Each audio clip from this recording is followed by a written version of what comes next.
beautiful longleaf pine ecosystem. It's one of my favorite places on the planet.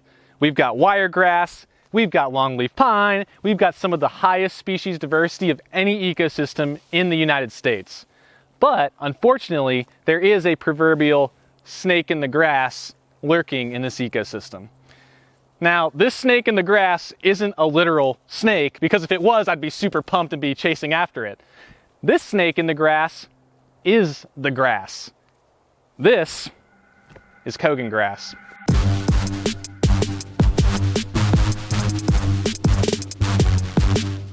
If you've ever driven anywhere in the Southeast, you've seen Cogon grass. You just might not have recognized it. The fact is, along most roadways and highways in the South is this plant. And it's a bad plant. Cogon grass is labeled as one of the 10 worst weeds in the world. This invasive plant species can totally smother native ecosystems and negatively impact plants, animals, and people's livelihoods. When you see Cogon grass as widespread as this in a natural forest in the middle of nowhere, you start to realize there's probably not a whole lot we can do about Cogon grass on a landscape scale. That's wrong. As I was saying, there's probably not a lot we can do on a landscape scale because this is a species that's almost impossible to actually eradicate. That's wrong too. All right, man. What gives? Who are you? Well, I'm glad you asked. I'm Ed O'Daniels. I'm with the Longleaf Alliance. I'm the Cogon grass coordinator for this area. You're the Cogon grass coordinator? That's right. I work with multiple landowners, land managers, and trying to build up a team effort to combat Cogon grass at a landscape scale and get rid of it once and for all, because it can be done. All right, well, I guess if a whole position exists just to deal with this, it's gotta be bad. But the fact is, Ed, I'm looking down and I hear you. I know Cogon grass is bad, but there's a lot of other plants in here. Well, right now you're seeing a few plants, but as this population, increases and it gets denser and denser and denser, those little species that you're looking at are eventually going to dissipate into nothing. You eventually have a monoculture of Cogon grass. Well, nothing in our ecosystem likes Cogon grass. It's void of the proteins that a lot of the animals, the larger ungulates need, like cows and horses and deer. There's no good viable resource here for them, and it's high in silicates. The margins are so sharp, they can actually cut the inside of their mouths. Silicate like glass? Just like glass, yeah. Oh. Not only will it push out the species that are in the ground cover, but it also increases the intensity of fire. It increases the intensity of fire. Well, all right. Maybe that's bad in another ecosystem, but, I know a thing or two about longleaf. Fire naturally comes through longleaf pine ecosystems, right? So it naturally burns. So that's not a big deal here then. But not at the temperatures that come with Cogon grass. Cogon grass can raise the temperature of the flames 600 degrees, maybe even more. And that is devastating on the ecosystem. Oh. Normally, as the fire comes through, it's, 1.5 foot, 2 foot flame. Yeah, I've seen that. I've seen a prescribed fire like that. It's slow moving, it creeps along. And it doesn't burn up everything along its path, and it does what it's supposed to do. But when the Cogon grass starts to get thick, those flames start getting high. Look at this tree here. You see scorch marks all the way up to 10 feet. Whoa. That means the flames went from 2 feet to 10 feet thanks to the Cogon grass. As that Cogon grass gets thicker and thicker and the blades get taller and taller, that intensity grows dramatically on these trees. And these trees are not adapted for that much heat. It can cook the inside of these trees and it actually ignite these trees completely, and they can't survive that. But a lot of these trees are pretty small. I mean, this is a restoration area, right? That's right. They're trying to bring this ecosystem back. I get how it could impact that, but there's a lot of natural, intact longleaf pine ecosystem around here. Those places are probably a little bit more safe from Cogon grass, right? No, not necessarily. Every place can be impacted by Cogon grass, including those stands like what you're talking about now. In fact, I know a place where I could show you. Well, out here, Peter, we've got an excellent example of a very healthy ecosystem. We've got wiregrass growing on the ground. We've got young pines. We've got old pines. We've got a nice uneven age stand of longleaf here, and that's what we strive for.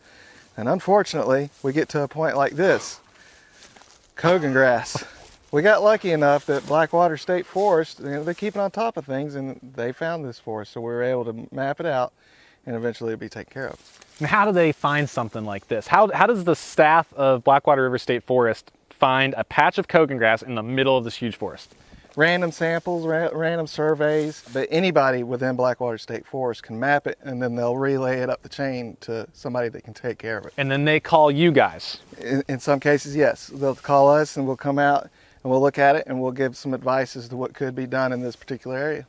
The first thing I'm noticing about this Cogon grass, Ed, is that once you get in here, it is just Cogon grass. Like, there's nothing, I mean, it is like thick in here all the way down to the forest floor. There's nothing else but Cogon grass. That's right. I would imagine, you know, you're an animal or something, you're trying to kind of move through this. Can you? Next to impossible for gopher tortoises. They do not like to go through this. They'll go around it, and if the infestation is super massive, that means they got to go a long ways to get around it. We're in a protected place. This forest was conserved specifically for this longleaf pine ecosystem. So basically what you're saying is this Cogon grass comes in, it doesn't matter how much of this is protected, this is dialing, you know, turning the needle back. That's right. On conservation. Undoing succession, yep. How do you deal with something like this? I mean, are people coming out here with little trimmers and or a lawnmower or what? No, not quite. And I tell you what, there's a much better place that I can show you what we do. Why don't you come with me and I'll show you how we can take care of this. All right, that sounds good. Let's do it.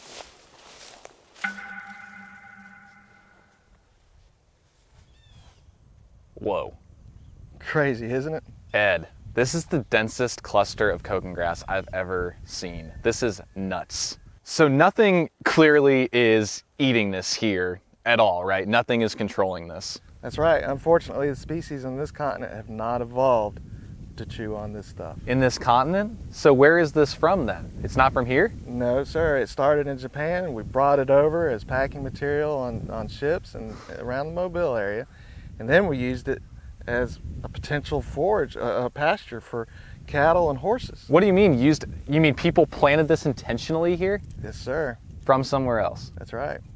That worked out great, didn't it? Did not work out at all. Let's go down the hill and I can show you the bigger picture of what we got going on here. Well, Peter, here's a great example of a Cogon grass treatment.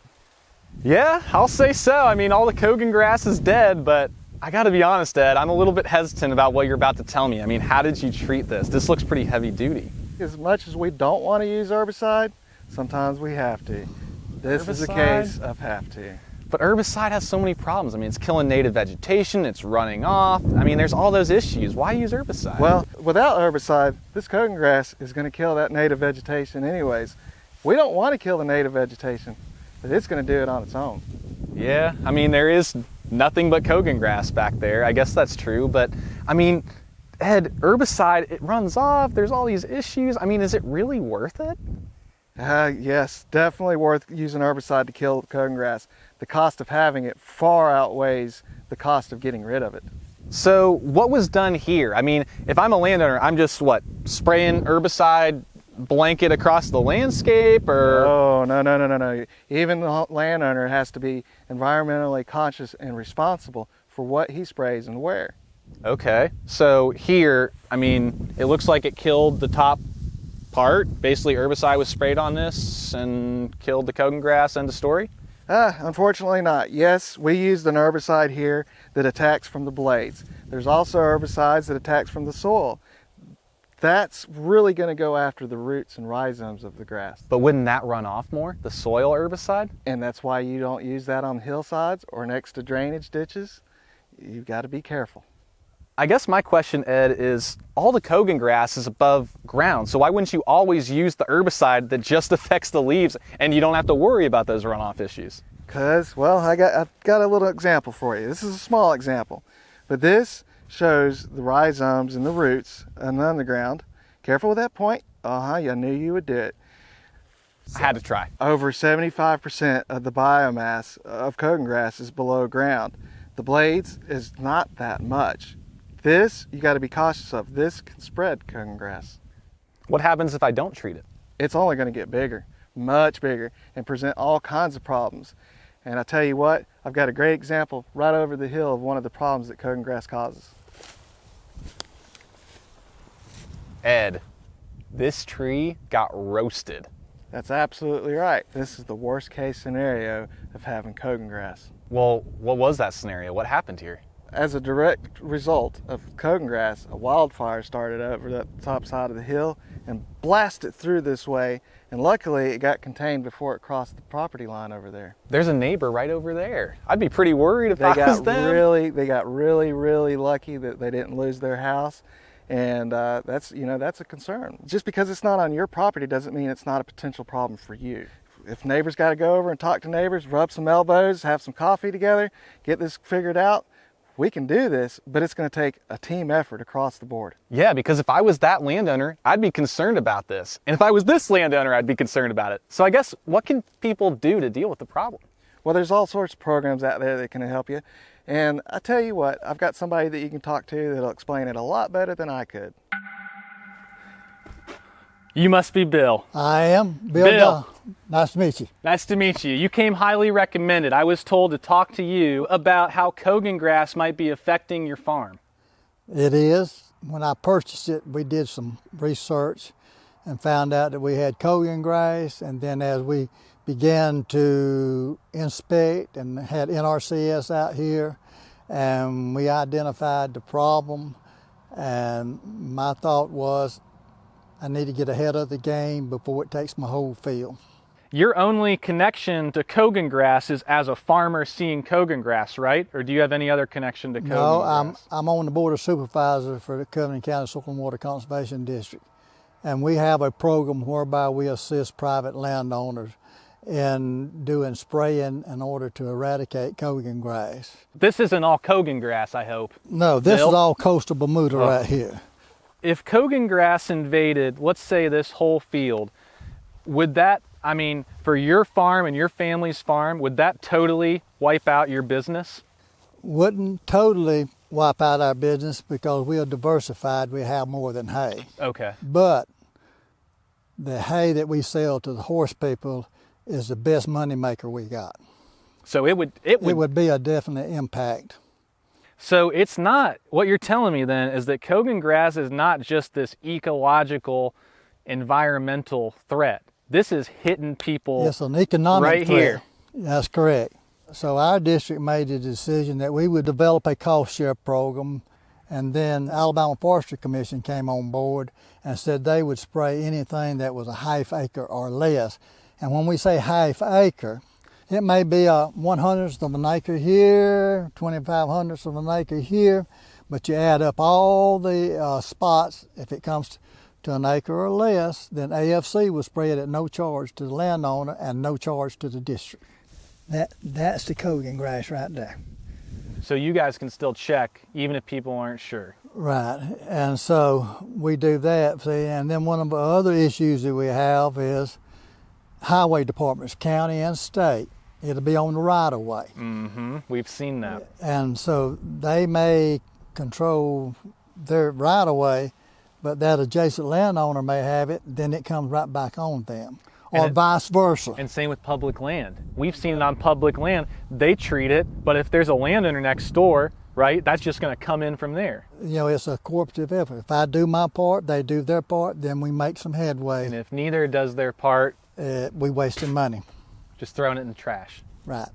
The local people's got to buy into it, because no matter what we do, if they do not buy into this program, there's no way that we can make headway in controlling this problem. Bill, this looks like it's kind of getting to your property boundary, and I see some treated Cogon grass there, but it's treated there. You treated your property, and it begs the question, what if your neighbor is not treating their Cogon grass? If my neighbor that joins my land does not spray his Cogon grass, then it's just a matter of time before it spreads back over onto my property.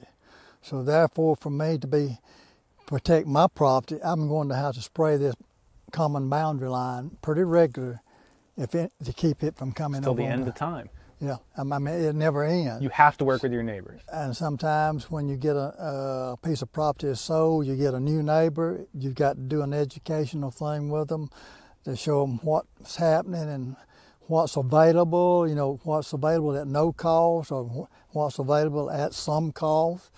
Let's say I bought some land somewhere in Alabama, and I see a grass on my property, and I don't know what it is, but it might be Cogon grass, what would you recommend I do?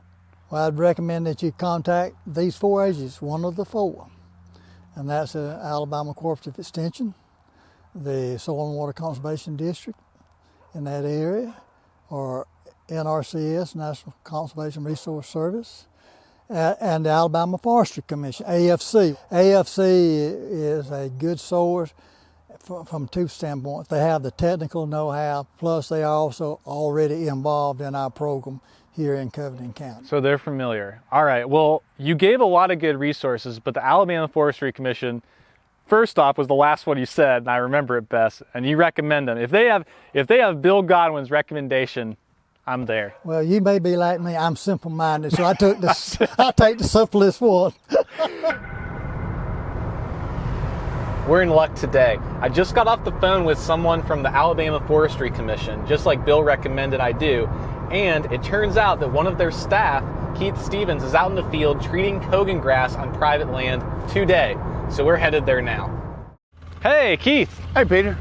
I heard you got some Cogon grass to treat today. Yeah, we got a spot down here we're going to go spray. Okay, let's do it.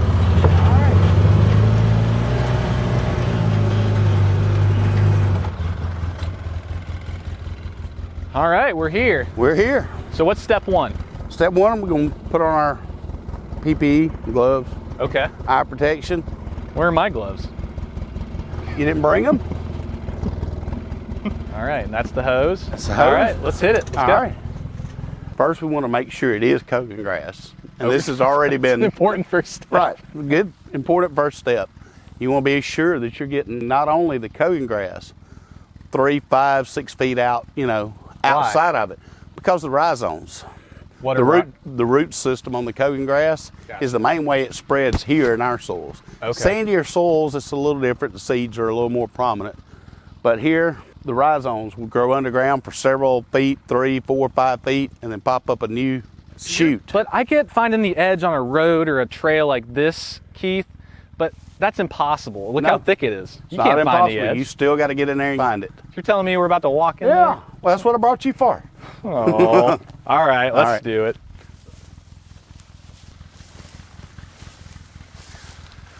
It looks like we found the edge. I mean, there's a few sprouts here, but I don't see any beyond. Right here. So what would you do? We'll start spraying just outside the edge. Okay. And we'll work our perimeter back in. We want to get a boundary around it. Okay. And try to kill it from the outside in. Okay. That well, I way don't want to be a Smurf, so I'm going to back up. Because we are using a blue marking dye. That way we do know where we've sprayed. That makes sense. We don't miss anything. All right. I'll back up. All right.